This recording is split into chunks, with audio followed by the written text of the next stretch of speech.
Europe, animé par Jean-François Biardot, avec Michel Piot et Daniel Bernussou de la Maison de l'Europe, Centre d'information Europe Direct Limousin.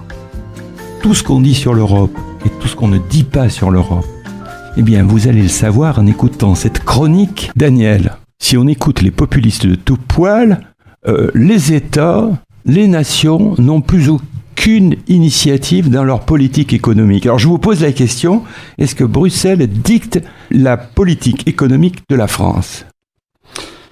Alors Jean-François, en matière européenne, ce propos que vous avez relayé est sans doute le poncif le plus entendu en France. Et pour beaucoup de citoyens par ailleurs sincères, il ne souffre d'aucune discussion. Et pourtant, je crois qu'il faut regarder de plus près. Avant toute chose, rappelons que la France fait partie d'une union économique et monétaire, mais c'est une union, c'est un collectif. Et que dans un collectif, les décisions prises par chacun ont des répercussions sur les autres. C'est le bon sens. Il suffit d'avoir joué au foot, on sait ça. Cela signifie-t-il que la politique économique de la France et plus généralement des autres États membres se fait à Bruxelles ? Ça, c'est une autre histoire. Alors, qu'est-ce qu'on fait exactement à Bruxelles ? Alors, à Bruxelles, s'effectue une coordination des politiques économiques des membres de l'Union et singulièrement des membres de la zone euro. Cette coordination est indispensable. Pourquoi ? Quand un pays accepte de partager avec d'autres une même monnaie, c'est qu'il en espère des effets bénéfiques pour son économie en termes de stabilité monétaire, de taux de change favorables, et par la suppression du change en termes de commerce interne à la zone. Mais quand un pays accepte de partager une monnaie, il s'engage à respecter des règles communes de défense de cette monnaie en termes de déficit budgétaire et de dette. Dans l'Union européenne, où les économies sont fortement imbriquées, le commerce intra-zone, donc entre États membres, représente près des 2/3 des exportations totales des États membres. Et en 2016, seuls le Royaume-Uni, Malte et Chypre ont exporté davantage hors UE qu'en UE. Dans l'Union, la quasi-totalité des pays ont pour principal partenaire un autre pays de l'Union. Une telle intégration économique rend toute crise dans un État membre périlleuse pour les autres. On l'a bien vu lors de la crise financière de 2008. Aussi, pour limiter les risques de déstabilisation, les pays coordonnent leur politique économique à partir de règles qu'ils ont définies eux-mêmes dans le cadre d'un traité, qui est le traité sur la stabilité, la coordination et la gouvernance, le TSCG, qui intéresse 25 pays sur 28, les 3 s'excluant étant le Royaume-Uni, la République tchèque et la Croatie.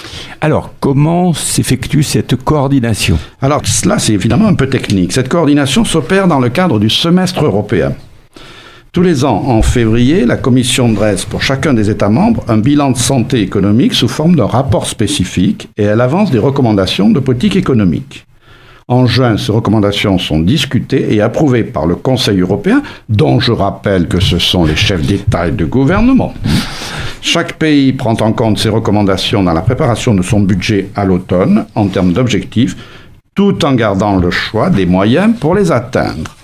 Ainsi, si les États sont tenus de respecter des règles budgétaires, déficit n'excédant pas 3% du PIB, dette publique n'excédant pas 60% du PIB, ils décident du montant et de la répartition de leurs recettes, ce sont les impôts, et de leurs dépenses.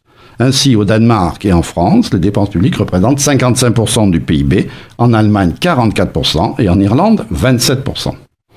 Il est donc exagéré de dire que Bruxelles dicte leur politique économique aux États membres, même s'il est vrai qu'en cas de dérapage budgétaire ou de déséquilibre macroéconomique grave, type bulle immobilière espagnole ou autre, des procédures peuvent être déclenchées avec, pour l'État défaillant, obligation de prendre des mesures correctives inscrites dans un calendrier, mise sous surveillance et éventuellement sanctions financières prononcées par la Commission.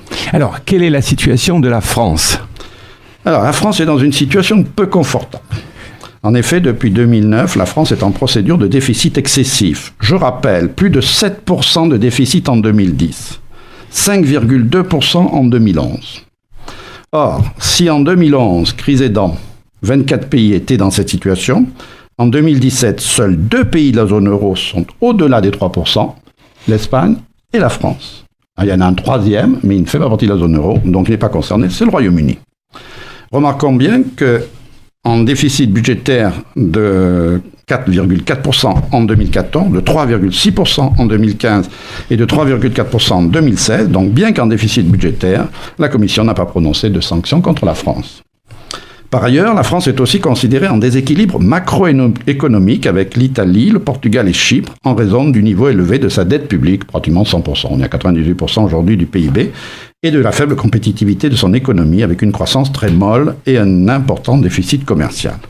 Pourtant, la Commission, prenant en compte les engagements du gouvernement français de l'époque, n'a pas déclenché la procédure de déséquilibre macroéconomique excessif, non sans provoquer, il faut le savoir, la désapprobation de plusieurs États membres vertueux qui trouvent que la Commission est un peu cool avec la France. En ce début d'année 2018, bien que moins inconfortable, la situation de notre pays continue à inquiéter Bruxelles.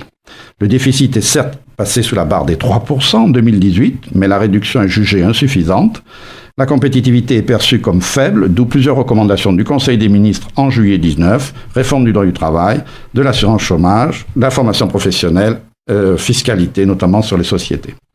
Alors, est-ce à dire que pour tenir ses engagements, la France doit considérer ces recommandations comme des injonctions ? Eh bien, l'expérience portugaise en cours, en décalage avec les préconisations bruxelloises, montre qu'il n'en est rien.